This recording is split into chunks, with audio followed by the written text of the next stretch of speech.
Okay, para sa ating homework, gusto ko humanap kayo ng partner. Okay, mamaya.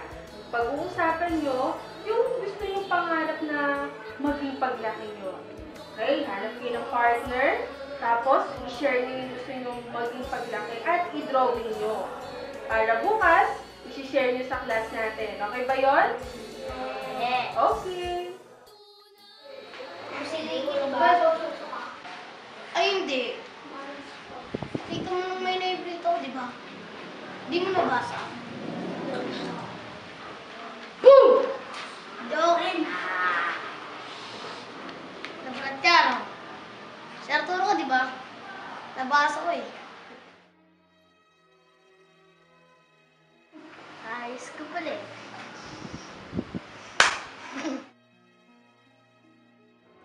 Gusto ko maging pulis paglaki ko.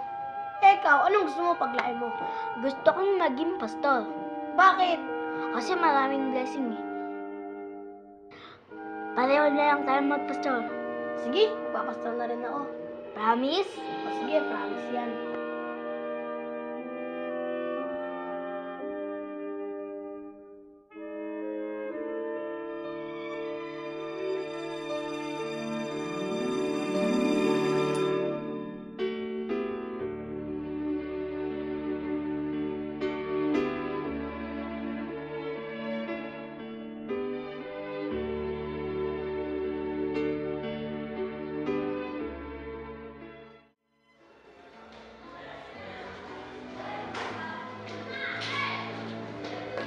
Turo!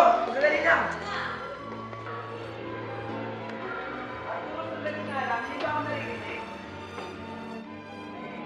Arturo, ano ba nangyayari sa'yo? Pasulpot-sulpot ka na lang sa church eh. Pinuntahan niya kita nung isang gabi sa inyo eh. Gabi na yun ah, wala ka pa? Ops, alam mo na sasabihin mo, mangangaral ka na naman, di naman ako nakakalimot sa Diyos, di ba? Oops, relax. Hindi ka nga nakakalimot sa Diyos. Pero sa mga inaasal mong yan, sa tingin ko, nakakalimot ka na eh. Madaming textmate, may nililigawan, madaming barkada, at eto pa, nagkakating ka pa. Paano na yung patotoo mo bilang Kristiyano? Eto, nakalimutan mo na to? Eto yung pangako natin sa Diyos, di ba? O sadyang kinalimutan mo na? Ito ba? Ito ba ang pinanghahawakan mo? Iyang bata pa natin nun ah. Para matahimik ka na.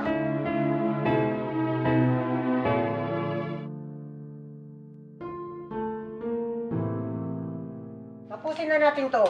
Sige, ikaw bahala. Pinapaalalahanan lang naman kita eh. Pero sinasabi ko sa'yo, mapanganib yung pinili mo.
Han, saan na ba yung mga bata? Anong oras na? Baka malate sila.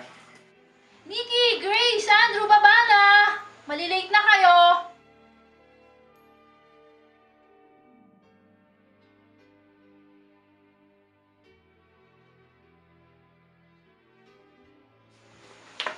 Good morning, Mommy. Hello, Daddy. Good morning, Mami. Hello, Daddy. Saan yung kapatid mo? Kanina ko pa po yung tinawag eh. Andrew, ano ba? Saan na ba yung batang yan?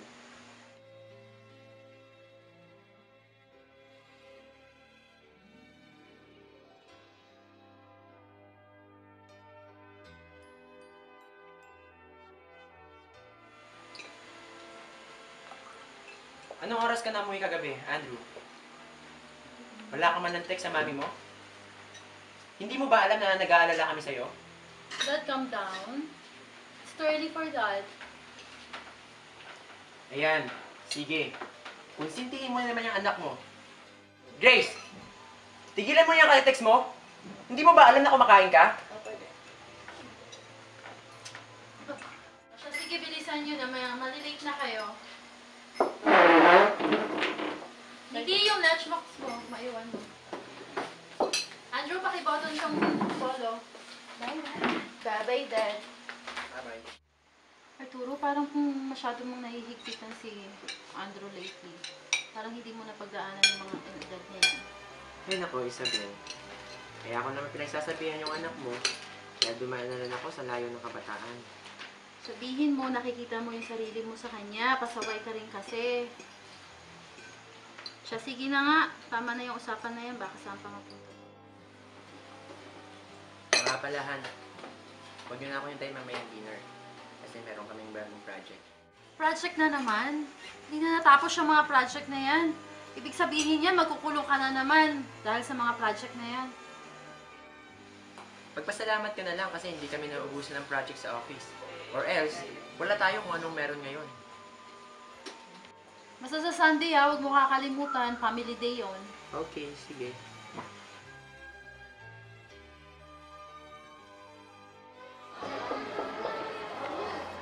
Please come in.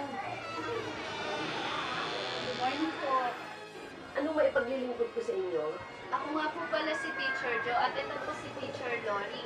Taga-Balikatan Bible Baptist Church po kami. Nandito po kami para sa campus ministry po. Pinapanalangin po namin ang school niyo po. Aba, magandang layunin yun ah. Ano ba ang campus ministry ang tinatawag ninyo? Ito po ay pagtuturo ng salita po ng Diyos sa bawat paaralan. Para pong values class. Aba, salamat. Napakagandang layunin yan. At nagpapasalamat ako sa inyo. At napili ninyo ang aming school na isa sa inyong campus ministry. So, dali-dalian natin ang pag-arrange ng schedule.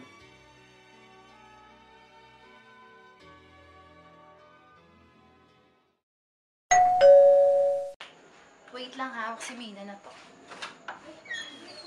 Hello, nandito na ako. Oo nga, late ka na naman. Ay, pasensya na. Ano dyan na sila? Ako na tayo. Ay, nanay, hello po. Kumusta na kayo? Buti naman. Ay, Isabel, bakit ka na kasi mangot? Nag-away ba kayo ng asawa mo? Ay, nako. Baka namang hindi mo kilala yan. Malamang, sub-sub na naman sa trabaho si Arturo. Kaya yan, wala na namang panahon sa kanya. Pwede ba? Change topic na lang tayo. Huwag na natin siya pag-usapan. Nainis lang ako. Buti naman ano, makompleto tayong apat. Eh, ikaw lang ang nabisi-bisihan eh. Ako talaga. Oo, malat. Sorry. O, Mina, kumusta ka naman? Ay, eto, sawa ng Diyos. O nga pala, sa aming church may couples conference. Baka pwedeng invite ko kayo. Sorry friend, di ako po pwede dyan. Walang titingin sa mga bata. Busy si Arturo palagi sa work eh. Ay, pasensya ka na. Hindi talaga ako mahilig sa ganun. Oh, ako lang na nasasalang niyo dyan. Okay. Hindi talaga ako pwede. Darating din ang asawa ko eh. Mina, pasensya na. Next time na lang. Oh, sige, ano ba magagawa ko? Siguro by next time pwede na, di ba? Siguro. Oo, pwede na. Ay, siya nga pala. May prepare akong food ha. Wait lang.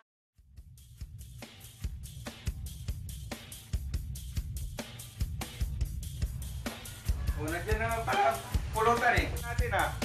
Uy, good. Tama-tama yan. Nakapagsimula tayo. Para sa kasiyahan. Sige, simulan na natin. Balita ko, engineer, marami ka ngayong project ah. Eto nga eh, sobrang busy. Nga pala, foreman ko. Foreman boy. Grabe talagang project sa trabaho namin. Kaya eto, minsan lang tayo nagkakakita pa. O paring Manny, ka naman, kamusta ka? Okay naman. Oh, mabuti yan. Mabuti naman kayo. Baka naman pwede yung makasama sa inyong kontrata. Paminsan-minsan kapag merong bakante yung iba. Kasi yung iba absent. Kaya sige, tatawagan kita kapag merong bakante talaga. Okay. O engineer, umpisa na natin. Sige, umpisa na natin. Kanina pa tayo nag-uusap. Wala pa tayo Sige. na-uusahan. Okay, cheers! Cheers na.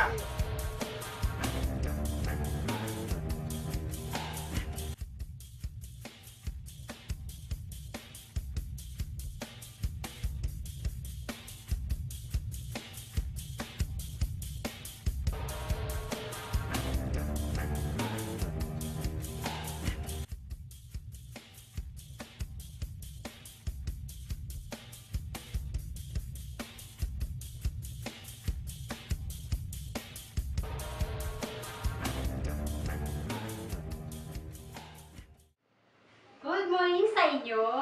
Good morning! Ako nga pala si Teacher Lori. Narito po ako sa isang campus ministry para ipakilala ang ating Panginoong Jesus. May nakakaalam ba tungkol kay Jesus Christ?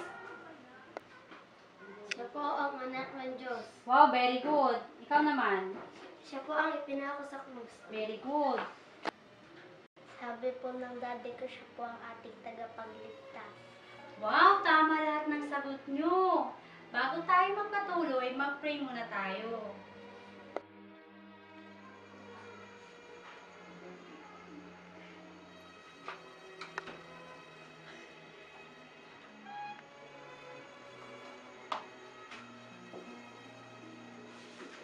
Oo nga anak, bakit gising pa kayo?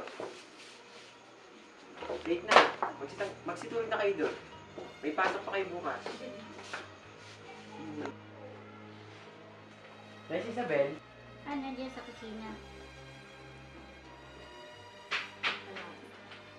Good night, Dad. Good night, kids.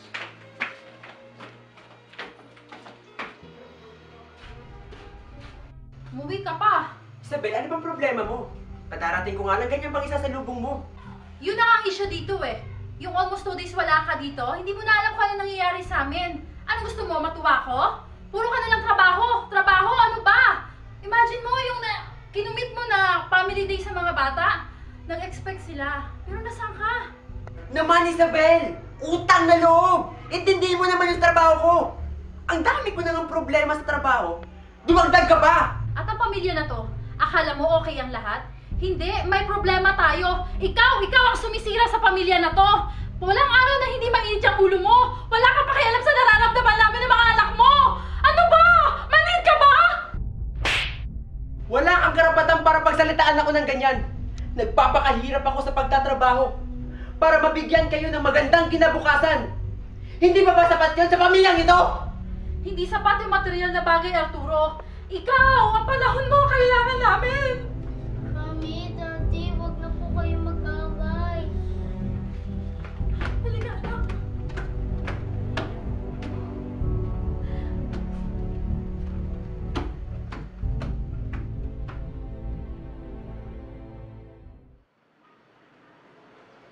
Drew! Uy, pare. Gusta? Okay lang. Pre, anong gagawin natin ngayon? Ano pa ba? Di, Hallelujah, tsaka Bible. Paulit-ulit na lang yun eh. Ay, natapos na rin. Tara, gym tayo. Tara. Di ba may klase pa nga tayo? Patid ka pa doon? Bobo naman teacher natin. Tara, ayaw mo na yun. Pagkataas, gala tayo. Tara.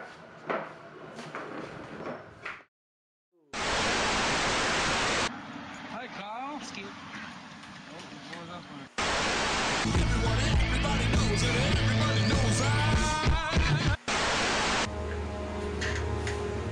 Andrew, di ba ikaw yung huling gumamit ng computer? Bakit nawawala yung mga files ko? Pag may nawawala, ako agad. Kailangan naman si Mickey. Hindi nga yan marunong gumamit ng computer. Huwag ka nagagamit nito, ha? Ayos ah. Sa'yo ba yung computer? Ba't? Ikaw ba nagbabayad ng kuryente? Andrew! Ano ibig sabihin nito? Hindi ka makapagsalita, no? Class card mo to, di ba? Araw-araw ka naman pumapasok. Binibigyan kita ng baon. Pambayad ko sa school, binibigay ko sa'yo. Bakit ganito yung grades mo? Hindi ka katulad ng ate mo. Buti pa ang ate Grace mo. Si ate naman lagi nakikita niyo eh. Anong sabi mo? Totoo naman, di ba? Si ate lagi magaling. Si ate lagi masipag. Si ate. Walang galang!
ang ating Panginoon.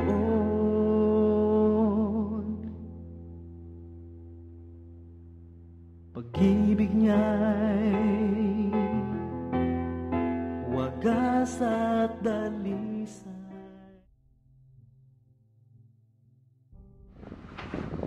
Hi Doc, good morning. Kamustahin ko lang sana kung anong findings niyo sa asawa ko.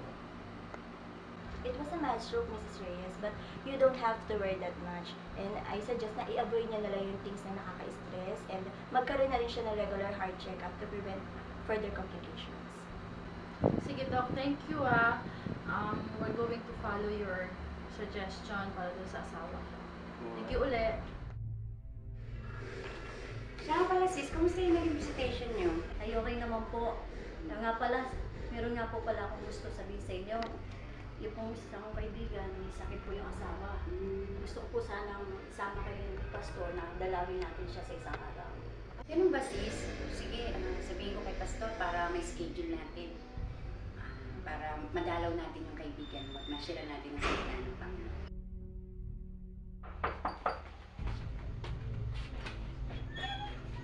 Oh, Mina! Hi, Isabel! Ikaw pala!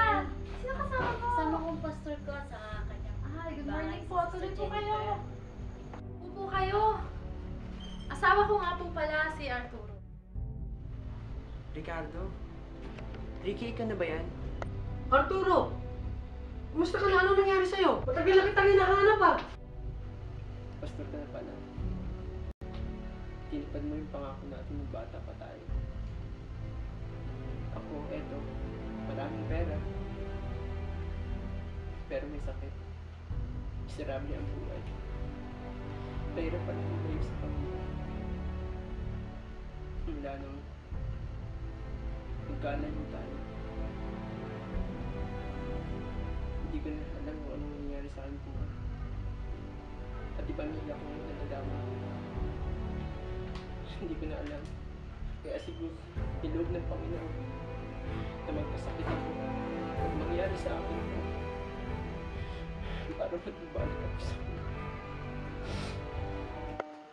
Salamat sa Diyos.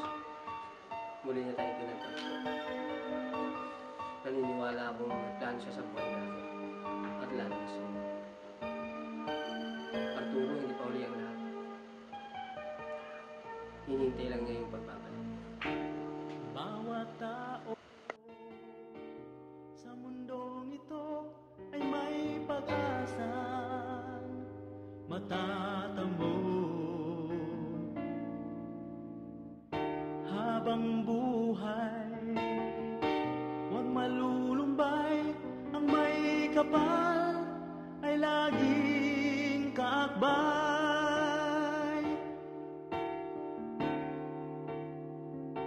Kung may dilim, may liwanag. Kung may katanungan. Sige Arturo, tutuloy na rin kami. At kung kaya mo na, matutuwa kami magkita kayo ng isa rin mo. Sige, Pastor, pupunta kami. Salamat sa pagdalaw. Natutuwa din ako at magkita tayo.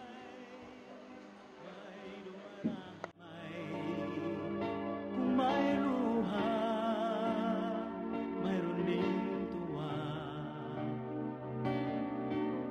Habang may buhay, may pag-asa.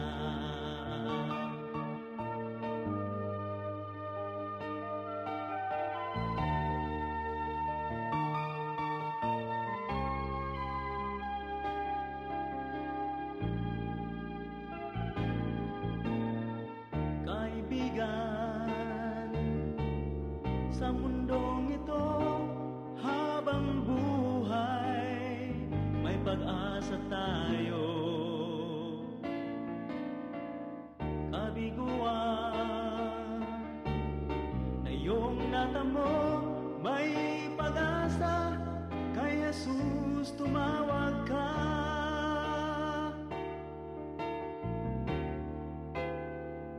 Kung may dilim, may liwanag. Kung may katanungan, may kasagutan. masusumpungan. Kung mayroon ba'y may dumaramay, kung mayroon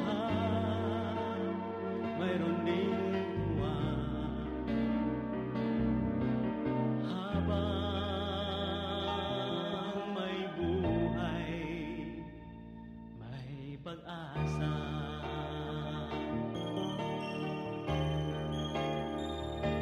May dilim, may liwanag.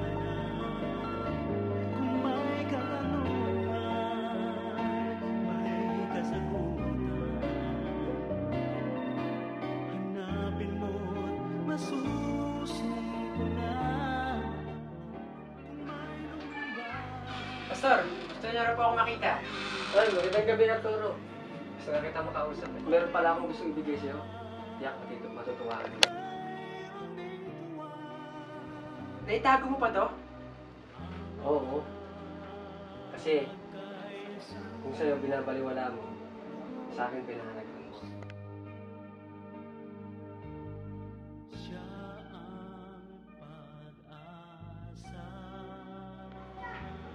Gamitin natin to. Pero ngayon, tutuparin ko na.